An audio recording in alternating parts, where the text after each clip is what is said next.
යහපතක් වේවා හැමෝටම. මේ දවස්වල රට හැමතැනම කතා කරන මාතෘකාවක් තමයි පොලිස් මහත්මයාගේ නීතිඥ මහත්මයාගේ සිදුවීම. ඉතින් ඒක ගැන ගොඩ දෙනෙක් කමෙන්ට් දහලා තියෙනවා සමාජ මාධ්‍ය ජාලාවල. ඉතින් මමත් ඒ ගැන යම් අදහසක් කියන්නට හිතුණා. මොකද සමාජයේ කතා වෙන විදිහයි මම කතා කරන මේ පැත්තයි සමහරකට වෙනස් වෙන්න පුළුවන්. ඉතින් ඒ කොහොම නමුත් අපි දැක්කා මේ නීතිඥ මහත්මයා හැසිරුණු විදිහ අපිට අනුමත කරන්න බෑ. එතුමාගේ උගත්කමටවත් එතුමාගේ වෘත්තියටවත් එහෙම නැත්නම් මනුස්සකමටවත් ගැළපෙන හැසිරීමක් නෙමෙයි ඒ වෙලාවේ පෙන්වන්නේ. අපි ඒක අනුමත කරන්නේ නැහැ. නමුත් අපි ඕනම දෙයක දෙපැත්තක් බලන්න පුරුදු වෙන්න ඕනේ. එහෙම නැත්නම් මේක අපි සමාජ මාධ්‍ය ජාලාවල අපි යන මතය කෙනෙකුට හැඟෙන මතය හැමෝම එක දිගට ඒක අරගෙන ගියොත් එහෙම ඒක එක පාර්ශවයකට ලොකු අසාධාරණයක් වෙන්න පුළුවන්. ඉතින් මේ කාරණේ ගැන සලකලා බලනකොට අපිට පේනවා නීතිඥ මහත්මයා නොයෙකුත් විදිහේ බොහොම භයානක චිත්‍රයන් මවමින් එහෙම නැත්නම් භයානක ප්‍රකාශ කරමින් බොහොම සරල වචන වෙන්න පුළුවන්. නමුත් භයානකකම ඒක තුළ ගැබ් වෙලා තියෙනවා. මේ සිදුවීමෙන් අපි රටක් විදිහටම යම්කිසි ලොකු කියවා ගැනීමක් තියෙනවා. මේ සිදුවීමත් එක්ක මේ එතනින් පස්සේ සිදුවී වෙන කතාබහත් එක්ක සහ යම් සිදුවීමුත් එක්ක ගත්තහම අපි මේක ලොකු අවධානයක් යොමු කරන්නට ඕන කාරණයක්.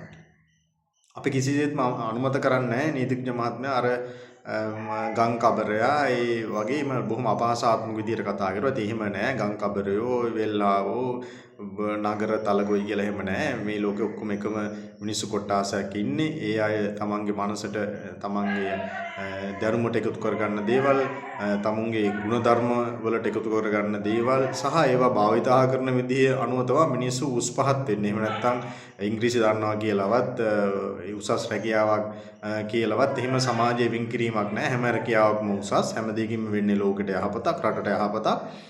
ඉතින් ඒක නිසා එතුමාගේ මානසිකත්වය ගැන අපිට පැහැදීමක් නැහැ. ওই මානසිකත්වය තමයි මේ රටේ සමහර අයට තියෙනවා. ওই මානසිකත්වය. ඒගොල්ලෝ හිතාගෙන ඉන්නවා ඉංග්‍රීසි දන්නවා කියලා ඒගොල්ලන්ට විශේෂ පිළිගැනීම. ඒගොල්ලෝ මේ සමාජයේ විශේෂ කට්ටියක් කියලා. ඉතින් එහෙම ඉංග්‍රීසි කියන්නේ භාෂාමය දැනුමක්. ඒක ලෝකේ අවශ්‍ය කරන භාෂා දැනුමක්. එහෙම කියලා සමස්ත දැනුමකින් තීරණය කරන්න බෑ. මිනිසුන්ගේ ගරුත්වයකින් තීරණය වෙන්නේ නැහැ. ಗುಣධර්ම මත තමයි ගරුත්වය තීරණය වෙන්නේ. බුද්ධදාස රජුරු ඔපරේෂන් කරේ ඉංග්‍රීසි ඉගෙන ගන්න නෙමෙයිනේ. අපේ රටේ මහා ඇලවේලි හැදුවේ මේ ඉංජිනේරු තාක්ෂණය ප්‍රකටව තිබේ කාලේ ඉංග්‍රීසි භාවිතා කරලා නෙමෙයිනේ. ඒතර දෙවියන් වහන්සේ මිනිස්සුව මැව්වේ එකම විදිහකට. එතකොට ඒ ඔළුවට මිනිස්සු පුරවා ගන්න ගුණධර්ම සහ දැනුම අනුව සහ ඒක භාවිතා කරන විදිහ අනුව වෙනස් වෙනවා. එහෙම ඒ අනුව බලපුවම අපිට කියන්න බෑ මේ ගමේ එකා ගම්වල එවුන් ගම්වල මිනිස්සු හිටෙව්වේ නැත්තම් අපි කාලාමාරයි. නීතිඥ මහත්වරු වෛද්‍යවරු ලොකු මිනිස්සු කාලා ඉවරයි. ඒක වෙනම කතාවක්. නමුත් ඔබෙන් මම අහන්නේ බැරි වෙලාවත් මේ පොලිස් නිලධාරි මහත්මයෙක් ඔබේ කනට ගැහුවොත් ඔබේ අදහස මොකක්ද ඒ ගැන? පොලිසිය එක්කෙනෙක් දැන් මේ පොලිසිය එක්කෙනා වෙන්නේ මුළු රටේම හැමෝම කතා කරනවා. ਉਹ කතා කරන්න ඕනේ. එහෙම කතා කරන්න ඕනේ පැත්තක් තියෙනවා. හැබැයි මේ සිද්ධිය අපි පොඩක් වෙනස් විදිහකට බලන්නත් පුරුදු වෙන්න ඕනේ. දැන් පොලිසියේ මහත්මයා අපිට පේනවා තරුණ එක්කෙනෙක්. එතන යම්කිසි කතා බහ කරනකොට යම්කිසි එතුමා තාවේගීශීලී විදිහට හැසිරුණාද කොහොමදත් දන්නේ. නමුත් එතුමා කරන රාජකාරියක් පොලිස් සේවයේ නියුතු වෙන කෙනෙක්. අපි දන්නවා සමහර පොලිස් නිලධාරීන් බොහොම හොඳට මේ ජනතාවත් එක්ක ඒ අවශ්‍ය රාජකාරී කටයුතු කරනවා, අවශ්‍ය හැසිරීමක් කරනවා, බොහොම හොඳට කතා බහත් කරලා ඉන්නවා. ඒගොල්ලෝ අර පරිණතභාවය භාවිතා කරලා විශ්‍රාම යනකම්ම කිසිම ප්‍රශ්නයක් නැතුව හොඳින් වැඩ කටයුතු කරනවා. නමුත් සමහර පොලිසිය මහතුරුන් ඒගොල්ලෝ කරන අමාරු කාර්යයක්. ඒක අපිට පොලිසිය අමතක කරන්න බෑ. පොලිසියට කවුරු ගැරහැව්වත් අපි හැමෝම ප්‍රශ්නයක් වුණොත් යන්නේ පොලිසියට. නමුත් මේ විශේෂයෙන් එතුමා තරුණ පොලිස් නිලධාරියෙක්. එතුමා ඒ වෙලාවේ කොහොම හැසිරුණාද කියන එක අපි දන්නේ නැහැ. නමුත් ඒ වෙලාවේ ඒ වාහනේ හරි මොනවා හරි කරනවා නම් හැම වෙලාවෙම අපි පුරුදු වෙන්න ඕන මේ මොන අයත් එක්කද වැඩ කරන්නේ, මේ මිනිස්සුන්ගේ මානසිකත්වය මොකක්ද කියන අවබෝධයත් පොලිස් නිලධාරි මහත්මයෙකුට තිබිලා සේවා කටයුතු කරා නම් හරි. මම අහන්නේ ඒක නෙමෙයි. ඔබට පොලිස් නිලධාරියෙක් මොනවා හරි දෙයක් හන්ද ගැහුවා නම් ඔබ මොනවද අද සමාජ මාධ්‍ය ජාලාවල කතා කරන්නේ? සමහරලාට දැන් අපි දැක්කා මේ නීතිඥ මහත්මයා කියනවා මම ඔබ එක දවසින් ඉන්ටර්ඩික් කරනවා මේ කතා කරපම් ප්‍රියන්තට වගේ ලොකු ඒ කියන්නේ පොලිස්පතිතුමාටත් අර තග දාන සිද්ධියක් අපි දැක්කා. සාමාන්‍යයෙන් මේක අපිට හරි කියන්න බෑ. නමුත් ඔබ මේ ගැන කල්පනා කරන ඔබට එහෙම සිදුවීමක් වුණා නම් ඔබත් බොහොම සරලව බොහොම සංයමයෙන් යුතුව නිහතමානීව ඔය වගේ අවස්ථාවක හැසිරෙයිද? ඔබට කවුරු හරි පොලිස් කාර්යයක් පහර දුන්නා නම් ඔබත් ඒක වීඩියෝ කරනවා බයිනවා අපි දැකලා තියෙනවානේ. ඉතින් ඒ සමහරට මේ නීතිඥ මහත්මයාත් ඒ වෙලාවේ එතුමාට කොහොමදත් තින් අර ලොකු ඔළුවක් හදාගෙන හිතාගෙන ඉන්න ඇතිනේ. ඒතර පොලිස් නිලධාරි මහත්මයා අපි දන්නේ නැහැ ගැහුවද කියලා. ගැහුවා නම් ඒ වෙලාවෙ ඉතින් අර ආවේගශීලී අවස්ථාවේ කතා කරන වචන පරිස්සමින් කතා කරන්න ඕනේ. එයාගේ උගත්කම සහ එයාගේ රැකියාව වෘත්තිය අනුව. නමුත් ඒ ආවේගශීලී අවස්ථාවේදී කාගෙන් වුණත් ඔබ හිතලා බලන්න ඔහොම වචන පිට වෙන්න ඉඩ තියෙනවා. සමහරවිට ඔయిత වඩා ප්‍රතිචාර දක්වන්නත් ඉඩ තියෙනවා. ඉතින් ඒක නිසා මේ පොලිස් නිලධාරි මහත්මයා 100%ක් නිවැරදි කියලා අපි මේ සමාජයේ කතා කරන්න හොඳ නැහැ. නමුත් ඒ පොලිස් නිලධාරි මහත්මයාට අසාධාරණයක් සිද්ධ වුණා. එයාව අත්අඩංගුවට ගත්තේ අඩුම තරමින් විමර්ශනයක් නැතිව කියන එක අපිට සමාජය දෙක ගන්න හම්බුණා. ඔහුට ආත්ම ගෞරවයක් තියෙනවා. ඔහු පොලිසියේ ගෙදර වැඩ කරන්න ගිහිල්ලා නෙමෙයි ඔහු මේ අකරතැබ්බට මුහුණ දුන්නේ. එයා පොලිස් සේවයේ නියුතු වෙලා ඉන්නකොට. ඒක නිසා පොලිසියත් වගකීමක් තියෙනවා. එතුමාට යම්කිසි අසාධාරණයක් වුණා නම් ඒක බේරගන්න. ඒක වෙනින් පෙනී හිටින එක. හැබැයි නීතිඥ මහත්මයාත් මේ වෙලාවේ මේ කරපු ප්‍රකාශ අපිට මතකයි පහුගිය කාලේ පුරාවටම ඔය ලොකු මිනිස්සු අල්ලගෙන දේශපාලඥයෝ අල්ලගෙන නීතිය පැත්තකට දාලා ඒ තමන්ගේ බලපුලුවන්කාරකම භාවිතා කරන මිසක් නීතිය ක්‍රියාත්මක වුණේ නැහැ. එතුමා අර ප්‍රකාශ කරපු වචන මං අර ආඳුරනවා මෙයා ආඳුරනවා වගේ ලොකු ඒ ටෝක් දුන්නානේ. ඒකෙන් ලොකු අනතුරක් අපිට තවම හිතා ගන්න තියෙනවා. මේ සමාජයේ අර නැති වෙලා ගිහිල්ලා නැහැ. අර පෙර කාලේ තිබ්බේවා තාම ඒවා අවශේෂව පවතිනවා. තන්ත්‍ර වලට මිල මුදල් වලට දේවල් කරන්න පුළුවන්, මේ සමාජය වෙනස් කරන්න පුළුවන්, නීතිය නමන්න පුළුවන් කියන ඒ වගේ මතයක් එතනින් කියවෙනවා.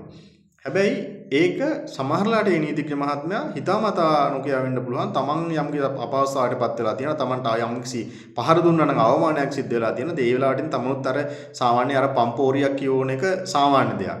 ඉතින් ඒක නිසා අපි සමාජයක් විදිහට සමාජ මාධ්‍ය ජාලා හසුරුවනකොට අපි මේ සම්බන්ධයෙන් තීරණ ගන්න ඕනේ. අපිට හිතන විදිහට නෙමෙයි. අපි හැම දෙයක් ගැන මධ්‍යස්ථව බලන්න ඕනේ. ඒකම පොලිස් දෙපාර්තමේන්තුව මේ සම්බන්ධව තීරණ ගන්නත් ඕනේ. සමාජ මාධ්‍ය ජාලාවල මේ ගැන මොනවද කතා වෙන්නේ කියන එක අනුව බලලා නෙමෙයි. හැබැයි සමාජ මාධ්‍ය ජාලාවල පළවෙන මත ඒගොල්ලන්ට ලොකු සාධකයක් වෙනවා මේ සම්බන්ධව නිවැරදි තීරණ ගන්න උසාවියට යන්න කලින්. ඒක නිසා මේ රටේ ජනතාවගේ අදහස් අහකට දාන්නත් බෑ. නමුත් සමාජ මාධ්‍ය ජාලාවල කියන ඔක්කොම කරන්නත් බෑ. ඒක නිසා මේ ලොකු පොතක් අපිට මේකෙන් කියවන්න තියෙනවා මේ සිදුවීම හරහා. ලොකු අර උස් පහත් මට්ටමක් ගැන, එතකොට රාජකාරී සම්බන්ධ ගැන, පරිණතභාවය ගැන මේ කතා කරන්න ලොකු දෙයක් තියෙනවා. ඒක නිසා පොලිස් නිලධාරිතුමාට අසාධාරණයක් වෙලා තියෙනවා නම් අනිවාර්යයෙන්ම එතුමා වෙනුවෙන් මේ රට පෙනී හිටින්න ඕනේ. ඒකම නීතිඥ මහත්මයා විතරක් වැරදි කියලා අපි මේ වෙලාවේ අර්ථකථනය කරනවා නම් ඔබට මම නැවතත් කියනවා ඔබේ කනට පොලිස් නිලධාරියෙක් ගියොත් ඔබ හැසිරෙන විදිය කොහොමද?